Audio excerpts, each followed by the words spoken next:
Hey guys, Steven here, Fanatic Perspective, another video, over 5,000 subscribers.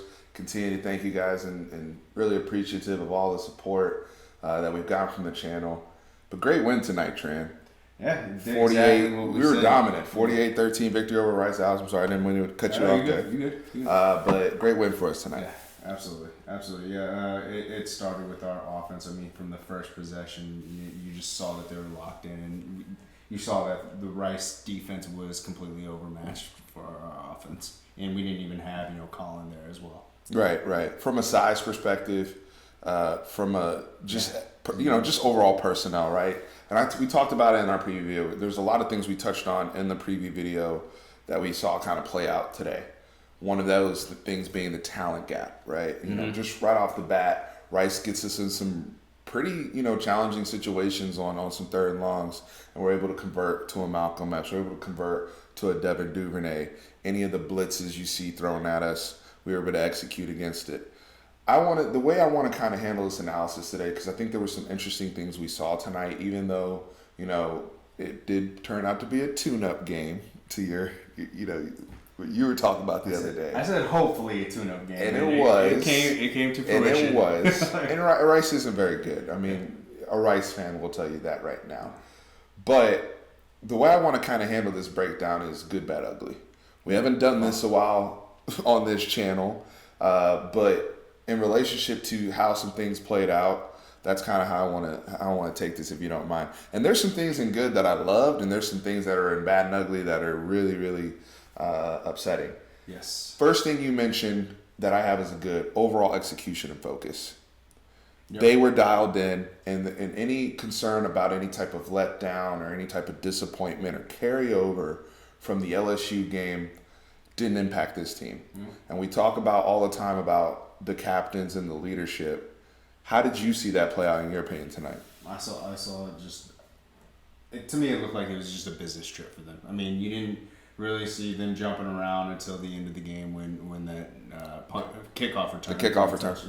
But they felt like they were the better team. They walked out, they scored a touchdown, and they run to the sidelines. It wasn't like they were celebrating like the Rice player doing the crossover layup, like after every play. Brother did the Euro step when he's down 30, I know, right? I mean, and you gotta look at the efficiency for it. I mean, Sam Ellinger had a total of 27 pass attempts and 3 touchdowns. That's a touchdown every 9 passes.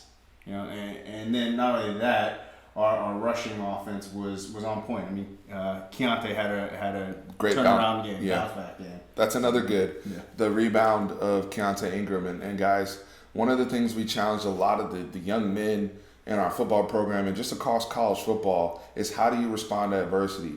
When you have a rough moment within a game, that mental toughness, that's something that the coaching staff, I'm sure Stan Drake and all those guys have been in Keontae Ingram's ear all week. Hey, we needed you last week to pick yourself up. Mm-hmm. I need you to pick yourself up this week. Not every game's going to be a great game, bruh. Mm-hmm. Every level you go up, it's going to be tougher and tougher. So to see him come out and handle himself, in a professional manner, run hard. He ran really, really hard today. First play of the game was swing past him, getting his hands on the football in the pass game. Those were all real great positives for him. But the guy that kind of kept the momentum going in his favor, those of you who are lobbying for Roschon Johnson, another, fantastic game for him. Game. I mean, it's just amazing to see that, 6 months ago he was a quarterback. Not even less than a month ago. Yeah, no, I get that, but I mean, specifically a quarterback. Sure. That's in a high school. Sure. At high school too. So right. And then he switches positions where it's kind of difficult to understand a position change from going from playing one specific sport, one specific position in high school to a specific position in college. It's a different world, and he's been very successful at it ever since he's been put there. Which brings to the point that you brought up, who should be called out is Mr. Stan Drayton as well. Stan Drayton deserves a lot of credit, guys, and he's been reamed on for for a lot of recruiting reasons, and then productivity in question at that position. But I know Keontae Ingram had his downside, but to get Roshan Johnson coached up from a standpoint of pass blocking, some of the thing catching the football, he actually caught the first touchdown of the game on the wheel route, Yep. right? Like so, and then to see I think Keontae had a screw up in the pass pro, and then Roshan is able to. They bring Roshan in to help out in pass protection. How does somebody get ramped up that quickly in such a difficult skill to master from the running back position? We've seen freshmen that are so talented not be able to play because of that thing holding them back, or rookies in the NFL. LSU's best running back, John Emery, wasn't able to play because of pass pro. So you look at those type of things. I have to give credit to Stan Drayton as well, and I don't think that's been talked about enough. Moving position groups, the wide receiver position group, right? We talk about Sam Ehlinger and his Heisman run continues, right? He's been sharp, no turnovers, balls coming out. He's dodging guys, he's making plays, but his guys are making plays on the back end. Jake Smith, talk about him and the rest of the group, man. Yeah, Jake Smith kind of took over the reins at the slot position for Devin Duvernay. I mean, Devin still had himself a baller game. Oh, yeah, he had a great game, yeah. But, I mean, as a true freshman to have 6 receptions, 75 yards, and 2 touchdowns, I mean, what more can you ask for from a kid, once again, 6 months ago, who was playing high school football? Mm-hmm. And wasn't an early enrollee either. Yeah, and everyone was pitching in. At one point, they flashed up a stat that of the 18 receptions or something like that, Eight different different receivers caught a pass. So it's not like he's targeting. That's showing to me that he's going through his progressions and he's hitting that second receiver if necessary. Yeah, and one of the things that impressed me, I know we're talking about the receivers, but you also have to credit Sam on this. His accuracy and his ball distribution was terrific, right? The throw to Brennan Eagles on the sideline and between the corner and the safety, where a lot of guys in college, they consider that covered, but not for Sam Ehlinger now, right? He's getting to the master level of quarterback play where he can not only attempt those throws, but he can confidently fit the ball in there on the sideline. Only his guy can make that play.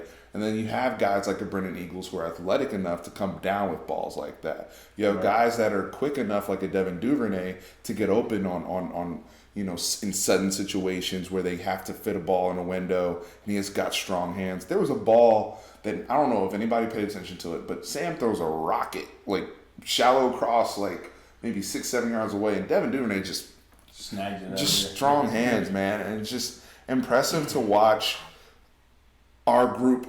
these groups work together and be so proficient, in the game. Let's move over to the defensive side of the ball, because offensively they just came in there and then ran through and handled their business. Defense didn't get a whole lot of snaps throughout, right? Offense dominating time possession yet again. That's Texas's MO. We dominate time possession all day long. But defensively, what'd you see from the front seven that impressed you tonight? They were getting pressure, and they were actually getting. I mean, for the first half, they didn't have one play on our side of the field at all. So that means that they're rushing. They couldn't even cross the 50. And they're taking. At one point, they had 26 yards of total offense, and I think that was through the first quarter. So I mean, they were holding up their end of the bargain, So pushed by Keandre. We were talking about this. Once he realizes how he's a man amongst boys down there, he's going to be a scary guy. But it's not only that. Graham had his. Taquan Graham had an outstanding game today. Should have had a sack by pushing his blocker into by just he did that. Yes. He did that multiple times, and again, that also is you take it with kind of grain of salt because of the size and the talent gap, which I get. But we called them out this week for this game, and also to get them some confidence and some juice going into Big 12 play. I want to see these pass rushers, because when we're about to get to on the ugly side on the back end is how they can kind of help alleviate some of that stuff. But seeing them not just be involved in the run game, but also on third down situations where Todd Orlando trusted them a little bit, didn't bring the house, maybe sent 4, maybe 5 at times, maybe 1 extra back or whatever. But we're seeing Malcolm Roach work his guy. We're seeing Taquan Grant, Andre Sweat when he got in the game later. Coburn getting his first career sack. So, and then the linebacker play off of them. We got to see a lot of Jawan Mitchell tonight, right? Jeffrey McCulloch being one of the regulars. Mitchell had his first sack too. Mitchell had his first sack, and Mitchell made some splash plays. Deli got his first sack. Deli made some splash plays. But that was McCulloch. McCulloch made the play. McCulloch made the play because he threw his man too. Yeah. But Deli finished it, right? I know. You know, sometimes you just got to be Johnny on the spot. That's how it happens sometimes. An opportunity sack. Absolutely. But I thought both of those guys, because they're kind of fighting for snaps right now when we have certain situations in Big 12 play and they both necessarily can't be on the field, who's going to be that guy next to Jeffrey McCulloch, right? So, you know, they both made their case tonight, and I thought they both had really, really good games alongside the defensive line. I was really, really impressed with them. There's some things I loved. I mean, I love Sam. I love the wide receivers. My third love was special teams. Mm-hmm. Special teams was fantastic tonight, guys. First off, Cameron Dicker. Yeah, I was going to say, are you going to apologize to him about his leg? I did question at one point. Now, I've had him on the countdown because of his accuracy and his importance, and he's clutch. Yeah. For whatever reason, I have been questioning whether or not he had a boot. And what do I mean by a boot? I'm talking about 55 or longer. Like 55 longer. Can we even attempt that, or is he going to come up? Because I've seen him come up short on some kicks in the past. But that 57-yarder, and I know it was indoors and proper AC, and you know everything working fine. But he booted the hell out of that thing. From 60. Absolutely. So if he's able to make some kicks like that, now can we try a 57-yarder on the road? You know, in some in windy conditions or later in November, that remains to be seen. But just the confidence that he had, the accuracy that he's still showing on his long distance takes, not kicking line drives where they could potentially get blocked. Even the 47-yarder looked clean. Punt, your guy Ryan Shevsky, who you like him. No, I'm not saying that. You're high on him. He's way more improved than last year. When we watch the games, John is so excited to see Shevsky is not even funny. Because I'm so used to Dixon. Sorry. I was so used to Dixon just booting it and just placing it wherever he wanted to. I'm like, some of that family genes had to be rubbed off on him. Right, some of that carryover. He had some good kicks today. I mean, when you're kicking him high and you're causing the return man to actually fair catch it both times, I'll take that. He didn't outkick his coverage. No. He got inside the 20. Yeah. Anything like that. So he had. I feel like he had a good game for the two kicks that he had. So. Kick return. We finally got one. Yep. Deshaun Jameson. First one since 2012. Was that the stat that they threw out? Oh. First kick return for a touchdown. Was it? Wow. Was that would have been like Fozzie Whitaker. Probably. Wow. Somebody correct us if we're wrong about that in the comments. I saw something come up about 2012, but I thought it was for something else. But you might be right. I mean, right. I know we've been housing some punts, but kickoff. I mean, it's either Fozzie or like DJ Monroe or somebody like that. That play made people some money. Who bet on the spread. Absolutely. 32-point spread, and at that point in the game, very, very concerned folks that picked Texas to cover, and Deshaun Jameson brought it home for you guys. So very outstanding performance. One other thing I want to add in the good was I like the timeout situation before the half. I agree. Because we knew we were a better team than Rice, but I wanted to see that 2-minute offense. It wasn't about Rice in that situation. I agree. The 2-minute offense wasn't good, to tell you the truth, because there was a bad punt at that one. We ended up that was the 57-yarder, and I think we only got 6 yards on that drive. But I still wanted to see it. You still need those reps, and you still need those game reps specifically for that. And I like the call. I agree. I like the fact that you brought that up because it's going to lead us to what we're going to talk about later. Yeah. But sometimes when you're playing opponents like this, there's a game within a game, and there's certain situations you got to work on certain things. Whether it's 2-minute drill, whether there's certain situations like Casey Thompson, where he might be asked to play later this year, right? And a young guy coming in, they're gonna light you up, man. They're gonna send that blitz. They want to see what your composure's like, right? So I thought it was good in that situation. Again, not about Rice. It's just about seeing Casey, how he responds to that with the first team O-line, right? In certain situations. So there's games within games, and that's how the coaches will break it down and evaluate it with the guys. So guys, we spent a lot of time on the good. There was a lot of good tonight. Like I said, I loved a lot of things. It was a dominant performance. It was a performance we didn't have to sweat it out. This wasn't a Tulsa situation from last year. But we did have some struggles. Yeah. Bad. You want to start with Shackelford? Yeah, him going down is pretty bad. It's because you're not just filling his position. You're moving your right tackle to the center, so you have to fill the right tackle. Yes, I feel like we're better equipped to backfill the right tackle because Kerstetter hasn't really taken too many snaps. I know he did play it last year, but I mean he's been focusing. Yeah, and Denzel Okafor has started the first year. And he has starting experience at that position. So I'm not terribly worried about the right tackle position, but the center position. It does throw off your chemistry though. You're worried about Kerstetter number one because, like you said, he doesn't have that experience at center. And he got injured on that same play. He got injured on the same play. He did come back. Yeah.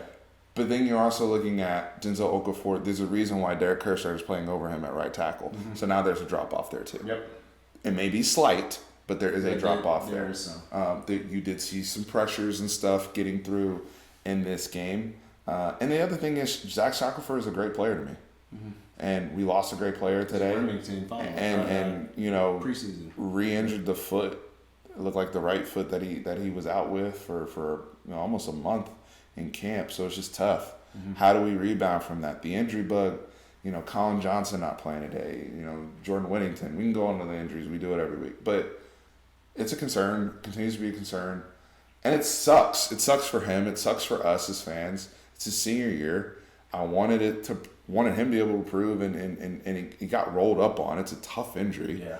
It's not like it was some, non-contact or anything like that. He literally got rolled up on. There was 3 people that got injured on that play. Yeah. Like a pile up, but it just sucks, and it hurts to see him. I know nobody, it doesn't hurt for anybody more than it hurts for him. Right. But Of course. it sucks. I have another bad. I don't think the offensive line played well today. Shackelford aside, I didn't think they played very well. They seemed to get a little confused on some of the stuff that Rice was doing. Now, Rice, when you're playing a team like that doesn't have a lot of talent, they resort to tricks and all sorts of cool little stunts and bluffs and all that type of stuff. And we didn't have the greatest communication. Now, because we have experienced, good veteran quarterback play, he was able to diffuse some of that. Was able to shake off guys or throw hot to Devin Duvernay, so it wasn't a huge concern. But they didn't play as well as they played the first 2 weeks, in my opinion. I get that. Are you surprised though, going from such a physical game in last week to coming here and them just playing down to their opponent, just knowing that they're better than them? Are you surprised by it? I'm surprised that the pass game stuff, I could kind of see that. But in relation to the opponent, I thought they would still be able to assert their will a little bit more in the run game. And there were too many run plays where guys would just leak through. Mm-hmm. And granted, Rice got a bunch of dudes that are like try-hard special teamers. I'm not even trying to say that in a disrespectful manner. But you know what I mean, like hair on fire, like this guy's going to try to shoot the gap and let's see what happens. And we saw a lot of that tonight. Like there was plays where Keontae Ingram was getting hit on handoffs. You know what I mean? But does last week have an impact on that? That's a good question. I mean, I don't really have an answer to that other than we have to see how they come out and hopefully they get back to their normal selves against Oklahoma State. That would be my answer to that. The other thing too is the penalties was a problem, and I know you had brought that up. Yeah, we haven't been a very highly penalized team. So that was a little uncharacteristic. Year and 3 games. Sure. But yeah, it just showed the lack of focus. It showed that we weren't. I wouldn't say prepared for the team, but it's just certain situations. A lot of the penalties happened when the second team was in, but that also goes to coaching, where you have to coach this team up where there shouldn't be that big of a drop off when you do put that in. Sure. So it's nitpicky stuff, but it's still something that you want to tighten up on. And it's nitpicky stuff, but we want to be at the highest level, so we have to judge you on a different level, right? We're no longer judging the team like we're judging them last year when they went 10-4. Mm-hmm. We're judging you now like we want to win the Big 12. We want to win 12 games. So we got to get to the ugly. Okay. We got to address the defensive backs, and I tweeted about it during the game. Surprise. and it was. And some of you maybe say this might be overblown. We held the opponent to 13 points. They had what? How many yards they have? 179 yards passing. Yeah. What's the big deal? The big deal is that there was a couple times where they were in zone and they were just wide open. And they were also, there's a couple times where they were in man and they're just wide open. It didn't matter if we were in zone or man. We even called one out where we only rushed 3 and dropped everyone else, and they still got 16 yards off of the pass. Which makes me look bad because I was the guy that was like, "Whoa, we rushed 3." Yeah, I think you called your own self out. I was like, "Well, damn it, they just did it and they didn't work." So now I look like an idiot. And like I said, I've been going back and forth with that all day long. And Rice missed a couple deep balls too. They did. There was also ones where they didn't have time to get it out, which is fine. That's the game itself. But I'm watching. But here's my concern. I can cure communication breakdowns. I can cure whose man is that. Mm-hmm. What is harder, in my opinion, is the technique stuff. When I'm watching Josh Thompson just get broke down by some. I don't know who that wide receiver, Trammond or whatever his name is, Trammell. But, like, if you're getting broken off by him, what's going to happen when Tylan Wallace is right there? Strolls right into DKR. Are you kidding me? Yeah. Like, that was, like, bad. Denzel Mims. Like, and I'm not, these are college kids. I'm not trying to throw Josh Thompson under the bus. Like, but they've got to get him playing with better movement, better hips, whatever it is. The technique's not there. I wanted it even for my brother Kobe Boyce. He has the opportunity to dispel some things and the ball goes through his hand. Right now, like even the plays where he makes that are positive, there's still the head scratching like frustration there. Six. It's a pick six. And it's like the momentum and just, hey, we might give some stuff up, but we're gonna take some too. Mm-hmm. And like we our turnovers right now are being generated by, if we do get a turnover, because I don't think we got a turnover, our linebackers or the front guys. Like, back on the back end, you ask me, where's Caden Stearns? I don't know. Yeah, I don't know. It's kind of been really quiet these like, so like the DB play, and granted, this wasn't the game for them, which leads me to another thing. When you're playing a team like Rice before you play a team like Oklahoma State, they're not going to get you ready for Oklahoma State. No. So we're really just going to have to coach as if right off of LSU. That's more of a better look for what, stylistically what they're going to bring to the table in terms of the weapons they're going to bring to the table. Because we're not going to get into Oklahoma State prep tonight. We don't have time for that. But here's what we do know right off the bat. They might have a good to potentially elite quarterback, an elite running back, an elite wide receiver. Mm-hmm. And a coach, 2 wide receivers. And a coach that beats us every freaking year. Yeah. Right? So we're on high alert next week. Yes. No doubt about it for our Big 12 opener. And what a way to get into the Big 12 season. Because if you get past that, we can continue to. And that'd be a good place to get into the bye. But seeing the things that we saw tonight is disheartening. Mm-hmm. I know Donovan Duvernay's a backup. And I'm not trying to. But like you said, because you cut me off earlier, you're like, he's a junior, bro. He's a junior, bro. he's had reps in practice. I mean, it was an easy streak route. Just getting beat, and he pressed up, got beat. Yeah. And guys are just getting beat, and when is Anthony Cook going to get out of his head and win the job, and let his talent take over? Jalen Green didn't really get tested tonight. Deshaun Jameson got broken off on defense, bad. Flat-footed.